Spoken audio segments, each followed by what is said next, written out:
नमस्कार बच्चों, स्वागत है आपका हमारे YouTube चैनल में। तो आज के इस वीडियो में हम लोग देखने वाले हैं हिंदी लोक भारती पाठ 7 खुला आकाश का प्रश्न और उत्तर। तो चलिए शुरू करते हैं। तो देखिए यहाँ पर स्वाध्याय में सबसे पहला प्रश्न क्या दिया है। वैसे आप अपने टेक्स्ट बुक से भी मिलाते जाना, जैसे ये आपकी टेक्स्ट बुक है ना, तो इसमें देखो ये आपका क्वेश्चन है, सूचना के अनुसार कृतियाँ करो। मतलब यहाँ पे जो भी सूचना दी गई है ना, उसी के अनुसार आपको कृतियाँ करनी है। ठीक है, तो सबसे पहला प्रश्न यहाँ पे है प्रवाह तालिका पूर्ण कीजिए। मतलब ये जो प्रवाह तालिका दी गई है ना, इसे आप लोगों को क्या करना है, पूर्ण करना है। तो गली की विशेषताएं यहाँ पर इन बॉक्सेस में लिखना है। तो चलो मैं आपको इसका उत्तर बताते जाती हूँ। ये देखो यहाँ पर क्या लिखोगे, आसमान नहीं दिखाई देता, फिर दूसरे बॉक्स में पेड़ नहीं है, तीसरे बॉक्स में न पेड़ लगाने की जगह है, और चौथे बॉक्स में क्या लिखोगे, मकान पर मकान लदे लगते हैं। ठीक है, चलो उसके आगे जब आप जाओगे तो यहाँ पे दूसरा प्रश्न है कृति पूर्ण कीजिए। ये जो कृति दी गई है इसे आपको पूर्ण करना है। तो क्या है, गली से यह नहीं दिखता। तो गली से क्या क्या नहीं दिखता, तो आसमान और घोंसले बनाती चिड़िया। ठीक है, तो आप यहाँ पर लिख लीजिएगा आसमान और यहाँ पर घोंसले बनाती चिड़िया। फिर उसके नीचे जब आप आओगे तो क्या है, लेखक ऐसे ज़िंदगी बिताना नहीं चाहता। तो कैसे ज़िंदगी, देखो यहाँ पे चीज़ों को लुका छिपा कर यहाँ पे लिख देना, आदतों और व्यवहार को रचा बसा कर। ठीक है, चलिए आगे बढ़ते हैं। तो आकृति में लिखिए, क्या लिखना है, देखो कुछ मनुष्यों में दिखाई देने वाले पशु। तो कौन कौन से पशु हैं, क्या लिखोगे, पहले वाले बॉक्स में लिखना बाघ, भेड़िए, लकड़बग्घे, सांप, तेंदुए, बिच्छू, गोजर। ठीक है, और फिर इसमें आप क्या लिखोगे, तो गाय, बकरी, भेड़, तितली। चलो आगे चलते हैं। चौथा है मनुष्य जीवन की स्थितियाँ। तो पहले बॉक्स में लिखना गुलामी करना और दूसरे बॉक्स में लिखना गुलामी करवाना।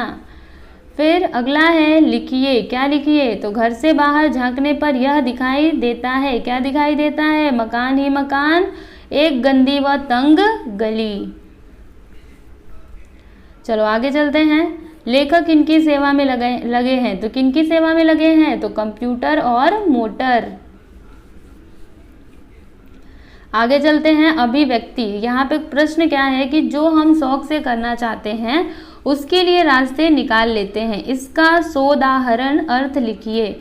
मतलब ये जो यहाँ पे स्टेटमेंट दिया गया ना कि जो हम शौक से करना चाहते हैं उसके लिए रास्ते निकल ही जाते हैं। मतलब जो हमारी शौक होती है और उसको हमने ठान लिया कि करना है, तो अपने आप ही उसके लिए रास्ते निकल आएंगे। ठीक है, तो इसी को आपको स्पष्ट करना है। तो देखो मैंने यहाँ पे लिखा हुआ है, चलो मैं आपको पढ़ करके बताते जाती हूँ, आप ध्यान से सुनते रहिएगा।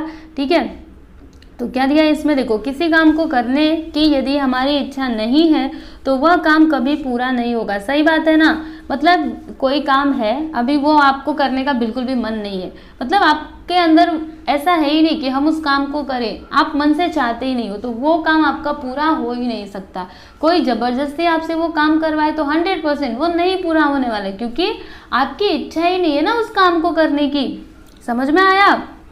लेकिन इसके विपरीत यदि कठिन काम भी हम शौक से शुरू करते हैं तो भी उसे पूरा करने का रास्ता निकाल लेते हैं, है ना। और इसके विपरीत क्या होता है, इसके अपोजिट क्या होता है, कठिन से कठिन काम जिसका हमको शौक है, ठीक है, वो करने की हमने ठान ली तो वो काम पूरा करने का रास्ता कहीं ना कहीं से हम निकाल ही लेते हैं।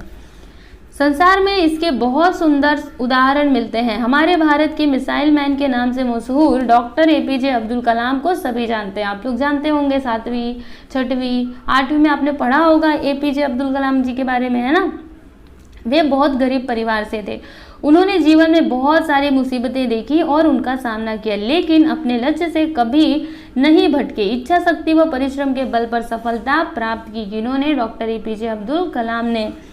उसी तरीके से एक और उदाहरण दिया गया है महान आविष्कारक थॉमस एडिसन, ठीक है, जिनका दिमाग क्या था, कमजोर था, तो इसके चलते स्कूल से उनको निकाल दिया गया था। ठीक है, कई बार असफलताएं उनके हाथ लगी, लेकिन अंततः उन्होंने बल्ब का क्या किया, आविष्कार किया। देखो जो ये कामयाब लोग हैं ना, उनकी अगर आप जीवन के बारे में पढ़ोगे तो आपको समझ में आएगा कि ये ऐसे ही कामयाब नहीं बने, क्योंकि जब ये कामयाब हो जाते हैं तो सब लोग इनके बारे में जानते हैं, सब लोग इनका सम्मान करते हैं, सब इनकी बातें करते हैं, लेकिन उससे पहले इन्होंने बहुत सारी तकलीफें झेली होती है, तब जाके वो इतने कामयाब बन पाए। यानी अगर आपको कामयाब होना है तो आपको मुसीबतों का सामना करना ही पड़ेगा। बिना मुसीबतों का सामना किए आप आगे बढ़ ही नहीं सकते, क्योंकि कुछ भी आप काम करने जाओगे ना, अड़चनें तो आएंगी। समझ में आया? तो चलिए अभी आगे देखते क्या लिखा है। एक विशालकाय पर्वत जिसे देखकर पसीने ही छूट जाते, उसे एक साधारण से आदमी दशरथ मांझी ने अपनी प्रबल इच्छा के बल पर चीर दिया था। आजादी की लड़ाई की लोगों को ऐसी लगन लगी कि लोगों ने अपना सर्वस्व समर्पित कर दिया।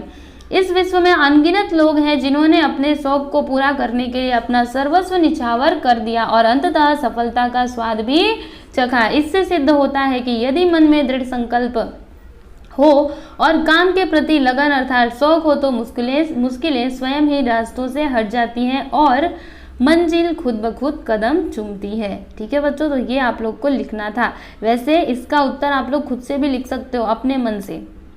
ओके, चलो मैं आपको दिखा देती हूँ एक बार।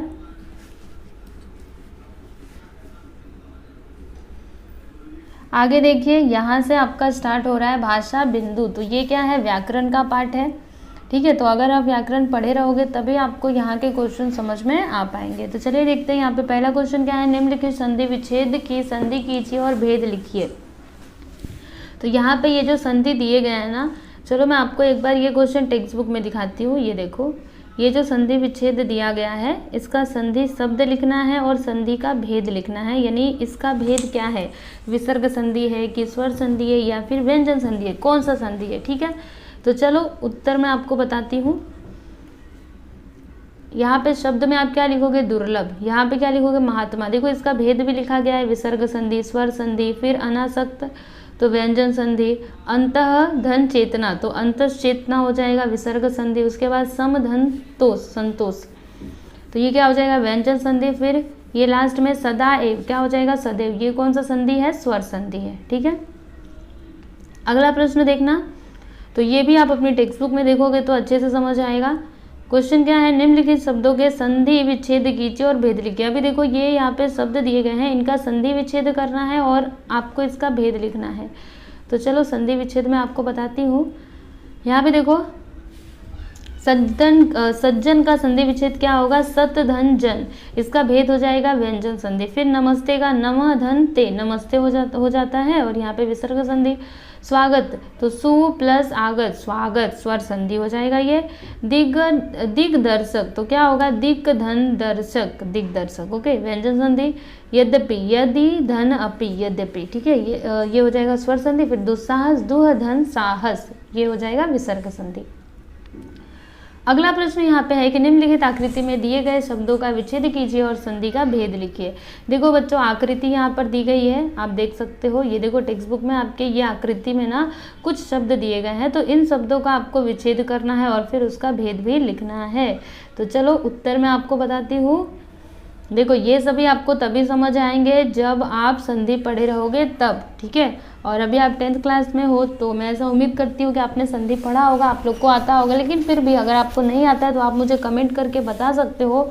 अगर आप लोगों को इसके ऊपर वीडियो चाहिए तो आप कमेंट करके बताइए। फिर अगर सभी बच्चे चाहेंगे तो मैं इसके ऊपर एक वीडियो बना दूँगी। ठीक है, तो चलिए दिखाती हूँ मैं आपको। देखो दिग्गज का विच्छेद क्या हो जाएगा? दिक् धन गज। ओके, दिग्गज। संधि भेद क्या है? व्यंजन संधि। फिर सप्ताह का सप्त धन अह, सप्ताह होता है स्वर संधि। फिर निश्चित का, ओके निश्चित यहाँ पे नहीं होगा, निश्चल होगा। चलो देखते हैं एक बार टेक्स्ट बुक में क्या है। देखो निश्चल है। ओके, तो यहाँ पे निश्चित लिखा है मैंने, बट यहाँ पे क्या होगा? निश्चल, निश्चल। ओके, सो प्लीज़ इसको करेक्ट कर लेना। तो निह धन चल, ये हो जाएगा विसर्ग संधि।